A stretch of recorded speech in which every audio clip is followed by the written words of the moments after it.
दिल्ली की रहने वाली सुनीता उम्र 21 साल थी, जो कि कॉम्पिटिटिव एग्ज़ाम की तैयारी कर रही थी कि भाई कहीं नौकरी मिल जाए सरकारी, तो उसके लिए पढ़ाई लिखाई कर रही थी।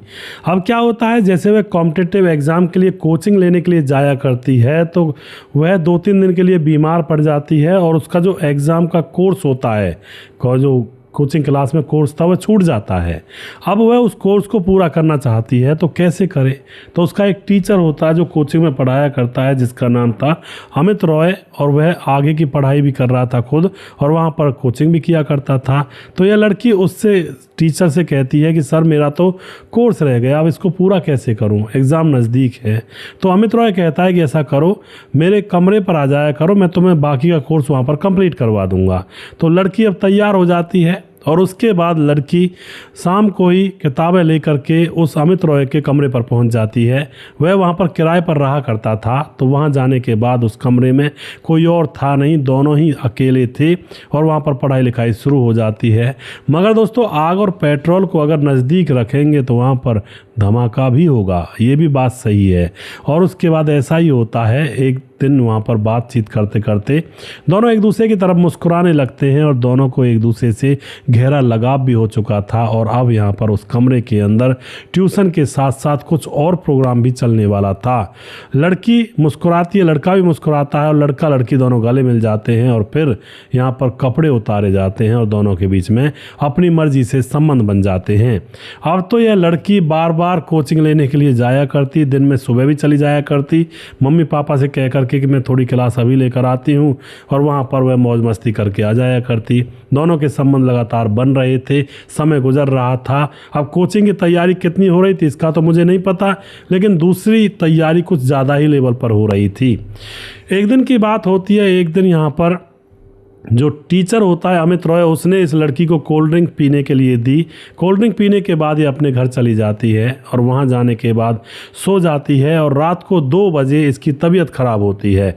इसके मुंह से झाग निकलने लगते हैं और फिर यहाँ पर जैसे इसके मुंह से झाग निकलने लगते हैं, अब जैसे भाई आता देखता है तो इसकी हालत ख़राब हो जाती है, मुँह से झाग निकल रहे हैं और यह बिल्कुल बेहोश थी। और उसके बाद ये घर वाले इसको उठा करके हॉस्पिटल में ले जाते हैं और हॉस्पिटल में इसकी मौत हो जाती है इलाज के दौरान। और वापस जब घर वाले घर आते हैं इसकी लाश को लेकर, तो इसके कमरे में से एक ऐसी चिट्ठी मिलती है जो न जाने क्या क्या चीज़ से पर्दा हटाती है। उसमें इसने लिखा हुआ था और पहले से ही ये सब कुछ करने की इसकी प्लानिंग थी। और फिर उस चिट्ठी को पढ़ने के बाद ऐसे ऐसे खुलासे यहाँ पर होते हैं। दोस्तों, पूरी वीडियो को ज़रूर देखिएगा जिससे कि पूरा यहाँ पर नॉलेज मिल सके।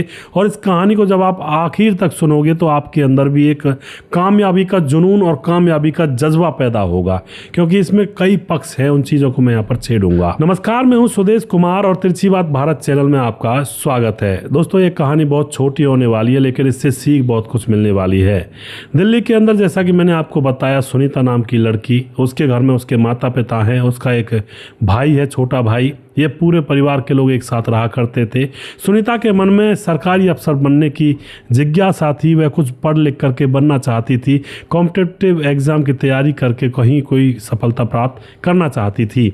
तो अब क्या होता दोस्तों, यहाँ पर जो चिट्ठी के अंदर लिखा था वो उसके ऊपर चर्चा करता हूँ, क्योंकि आपको पता है सुनीता कोचिंग लेने के लिए जाया करती थी, फिर टीचर ने अपने घर पर बुलाया और इन दोनों के बीच में चौंस लड़ने लगती है। और उसके बाद यह जो कोल्ड ड्रिंक थी, इसको पीने के बाद अब इसके मुंह से झाग आ जाता है। और फिर जब चिट्ठी पढ़ी जाती है तो चिट्ठी के अंदर लिखा हुआ था कि मेरी मौत का जिम्मेवार मेरा टीचर अमित रॉय है। और उसके बाद लिखा हुआ था, उसने मुझसे बोला कि उसके दोस्त के साथ मैं संबंध बनाऊं और तब तो कोई दिक्कत नहीं है, अगर संबंध नहीं बनाऊंगी तो वह मुझे जान से मार देगा और उस मौत का जिम्मेवार वही है, मेरा टीचर ही है। अब तो यहाँ पर दोस्तों पुलिस के सामने चिट्ठी आती है तो पुलिस अपने सारी चीज़ें इकट्ठा करती है, सबूत वगैरह जो भी उनको कुछ मिल जाता है, और उस लड़के अमित को पकड़ लिया जाता है और पकड़ कर जेल भेज दिया जाता है। उसके ऊपर केस चलता है, 7 साल तो उसको दुष्कर्म की सज़ा दी जाती है और उसके बाद उम्र कैद की सज़ा सुनीता की मौत के लिए दी जाती है, क्योंकि सुनीता मर चुकी थी। अब अमित जेल में है, परेशान है, हैरान है। अमित रॉय कुछ पढ़ लिख करके बनना चाहता था और उसको रह रह करके वो पुराने दिन याद आ रहे थे कि मैं अगर घर होता, पढ़ लिख करके कोई बड़ा अफसर बन जाता, क्योंकि उसके मन में आईएएस अफसर बनने की चाहत थी। वह यूपीएससी का एग्ज़ाम की तैयारी भी कर रहा था। जेल में ही अपनी इच्छा जाहिर करता है और वहाँ पर लोग जो डिपार्टमेंट होता है इसके लिए बुक्स वगैरह अरेंजमेंट करवा देते हैं और फिर दोस्तों ये यूपीएससी की तैयारी करना चालू कर देता है जेल के अंदर ही। वहीं पर तैयारी करते करते इसको 5 साल गुजर चुके थे और दोस्तों 5 साल के अंदर अंदर इसने जेल के अंदर ही रहते हुए पढ़ाई लिखाई करता है, किसी से बात नहीं करता, फालतू का मतलब नहीं रखता। तो जेल जो पुलिस होती है जेल के अंदर उसको भी इसका रिकॉर्ड अच्छा लगता है कि भाई बहुत अच्छा स्वभाव है इसका। तो 5 साल के बाद यूपीएससी का एग्ज़ाम देता है, फर्स्ट पेपर में पास होता है, सेकंड में और फिर इंटरव्यू में भी पास हो जाता है। और फिर दोस्तों 2009 में रिज़ल्ट आता है और रिज़ल्ट में यह हायर रैंक लेकर आता है और यह आईएएस बन चुका था दोस्तों। अब ये जेल में रहकर आईएएस तो बन चुका है लेकिन इसकी तो उम्र कैद की सज़ा है और 7 साल इसकी उसकी सज़ा है रेप केस की। अब नौकरी कैसे करेगा भाई, ये भी सवाल उठता है। अब ये आईएएस बन चुका है, ट्रेनिंग इसकी मसूरी में थी, तो अब यहाँ पर हाई कोर्ट से जो इजाज़त वगैरह लेनी थी वो सारी चीज़ें यहाँ पर की जाती हैं।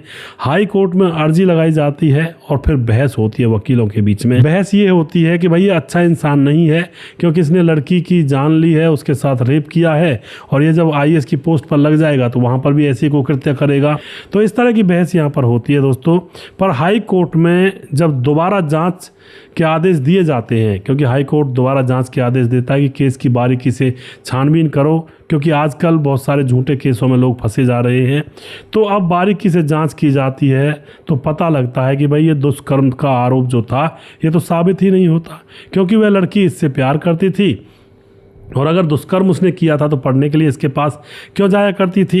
इधर उधर से जानकारी पूरी तरह से जुटाई जाती है और दुष्कर्म का आरोप बिल्कुल ही साबित नहीं होता है, कोई सबूत और गवाह मिले नहीं थे। अब उसके बाद लड़की ने इसके ऊपर झूठा आरोप लगाया था, ये भी यहाँ पर पता लगता है कि लड़की ने इसको फंसाया था, शायद वह शादी वगैरह करने की कह रही थी इसलिए इसने मना कर दिया था, तो शायद लड़की को बुरा लगा और उसने इसको आरोप लगा कर फंसा दिया था। अब यहाँ पर सारे सबूत और गवाह जब देखे जाते हैं दोबारा से तो कोई ऐसा सबूत नहीं मिलता है कि ये लड़का आरोपी है और ना ही कोई ऐसा गवाह मिलता है। तो अब यहाँ पर इसको बरी कर दिया जाता है। जैसे इसको बरी किया जाता है तो बहुत सारे संगठन आते हैं विरोध में, खूब नारेबाजी होती है लेकिन उनकी बात नहीं बन पाती है। कोर्ट उन्हें धमका देता है और कह देता है कि इस मामले में आप कुछ नहीं कर सकते। अब अमित जो होता है वह ड्यूटी पर जाता है, पहले तो अपनी ट्रेनिंग पूरी करता है और उसके बाद वह ड्यूटी ज्वाइन कर लेता है। सबूत गवाह पुख्ता नहीं हुए थे क्योंकि दोस्तों दुष्कर्म का मामला में यहाँ पर बना ही नहीं था, ना ही हत्या का मामला था। अब कोई भी किसी के बारे में चिट्ठी लिख करके और कोई गलत कदम उठा दे तो इसका मतलब ये भी तो नहीं है कि भाई सारा दोष उसी आदमी का है। तो थोड़ा सा यहाँ पर जो कोर्ट है उसने बहुत ही निर्णय अच्छी तरह से लिया और आज ये लड़का ड्यूटी पर है और बहुत ही फेमस यह लड़का का केस है जो यह हुआ था। पहली बार इंडिया के अंदर ऐसा हुआ है जब किसी ने जेल में रहते हुए यूपीएससी का एग्ज़ाम क्रैक किया और फिर उसको छोड़ा गया है, उसकी दोबारा से जाँच हुई है और पूरी तरह से पुख्ता होने के बाद उसको ड्यूटी ज्वाइन करने दिया गया है। तो इस तरह के मामले भी हो जाते हैं। अब बहुत से बच्चे कहते हैं हमें पढ़ा नहीं जाता, हमारे माँ बाप गरीब हैं, हम क्या करें। भैया ये तो इसके तो माँ बाप भी नहीं थे जेल में, सिर्फ किताबें अरेंज करवाई गई थी इसके लिए, ना कोई कोचिंग थी और ऊपर से मानसिक संतुलन इतना खराब होने की परिस्थिति कि भाई मैं जेल में हूँ, जीवन भर निकल नहीं पाऊंगा। यानी कि कितना प्रेशर होगा कैदियों के बीच में इस आदमी के ऊपर कि क्यों जेल में आ गया। यही कोई हल्का फुल्का आदमी होता तो यही सोच सोच कर मर जाता कि भाई मैं जेल में हूँ, ज़िंदगी भर निकलूंगा नहीं यहाँ से, अब क्या करूँ, ज़िंदगी बर्बाद हो गई, और इसी को बहाना बना कर रह जाता। लेकिन इस लड़के के अंदर एक आग थी और एक तपन थी और एक जुनून था आगे बढ़ने का, तो इसने पढ़ाई लिखाई करके आईएएस की जॉब हासिल कर ली और पूरी तरह से जांच जब की गई केस की तो यहाँ पर ऐसा कोई मामला था ही नहीं। तो आप जो भी कुछ कहना चाहते हैं इस घटना के बारे में अपनी राय लिख सकते हैं। छोटा सा वीडियो था लेकिन यह बहुत ज़रूरी था लोगों के सामने पेश करना, जिससे कि हमारे नौजवान पीढ़ी है उनके मन में भी एक आग जले कामयाबी की। पढ़ाई लिखाई पर ध्यान दें, माँ बाप गरीब है तो क्या हुआ, दिमाग तो छोटा मोटा नहीं होता, किताबें अरेंज करके जैसे तैसे। कुछ लोग ऐसे भी हैं जो किताबें भी दूसरों से मांग मांग कर पढ़ करके बड़े बड़े अधिकारी बने हैं। तो एक्सक्यूज़ जो लगाते हैं बच्चे वो बिल्कुल गलत होता है। एक्सक्यूज़ का तो कोई मैटर ही नहीं उठता है, जिससे इंसान को आगे बढ़ना होता है वह हर हाल में बढ़ता है। दोस्तों यह वीडियो था, बहुत छोटी कहानी थी। वीडियो के लास्ट में कुछ भाइयों के नाम लेना चाहूँगा जो हमारे वीडियोज़ को देखते हैं और हमें खूब सपोर्ट करते हैं। हमारे साथ विनोद कुमार कासगंज से कमेंट करते हैं, मैं भी आपकी 100 से ज़्यादा वीडियो कहानी सुन सका हूँ, बहुत बहुत धन्यवाद करते हैं भाई साहब जी। और मुनमुन श्रीवास्तव जी कमेंट करते हैं, गोपालगंज बिहार 28 वार्ड नंबर 23 से रतनलाल शर्मा जी कमेंट कर चुके हैं। और उसके बाद हमारे साथ सुजीत कुमार कमेंट करते हैं, अशोक भाटिया कमेंट करते हैं, और हमारे साथ ब्रह्मपाल सिंह कमेंट करते हैं, पवन कुशवाहा कमेंट करते हैं। उसके बाद हमारे साथ सुमेर एस कमेंट करते हैं, स्वपन डे कमेंट करते हैं, विंध्याचल राजभार कमेंट करते हैं, हृदयराम भारती कमेंट करते हैं, प्रवीण बघेल से पुरी से कमेंट करते हैं, अजय पासी यूसीआर कमेंट करते हैं। उसके बाद सूरज डीओ कमेंट करते हैं और फिजी से, और उसके बाद प्रवीण बघेल से पुरी से दोबारा से कमेंट कर, विंध्याचल राजभार भी दोबारा से, वीरेंद्र सिंह कमेंट करते हैं, रजत सैनी हैं, विमलेश कुमार हैं, और उसके बाद आराध्या नंदनी हमारे बहन कमेंट करती हैं, रघुवीर सिंह नेगी कमेंट करते हैं, और उसके बाद हमारे साथ हैं मोनू जैन लगातार कमेंट करते हैं, बने रहते हैं हमारे साथ। राम गोसाई हमारे भाई लगातार बने रहते हैं। राम मोहम्मद यासीन लाहौर पाकिस्तान से लगातार वीडियोस पर कमेंट करते हैं। राधेश्याम शर्मा सिरसी जयपुर राजस्थान से कमेंट करते हैं। राजकिशोर चौरसिया महाबलेश्वर महाराष्ट्र से कमेंट करते हैं। दुर्योधन भाई कमेंट करते हैं। छगनदास खारडामान राजस्थान से कमेंट करते हैं, और सुशील चौधरी हमारे भाई लगातार कमेंट करते रहते हैं। दोस्तों, आपको वीडियो अच्छा लगा तो इसको शेयर ज़रूर कर जाएं, ये मैं रिक्वेस्ट करता हूं लास्ट में। अगला वीडियो बहुत जल्दी फिर से लेकर आऊँगा, तब तक आप खुश रहें, सावधान रहें। जय हिंद, जय भारत।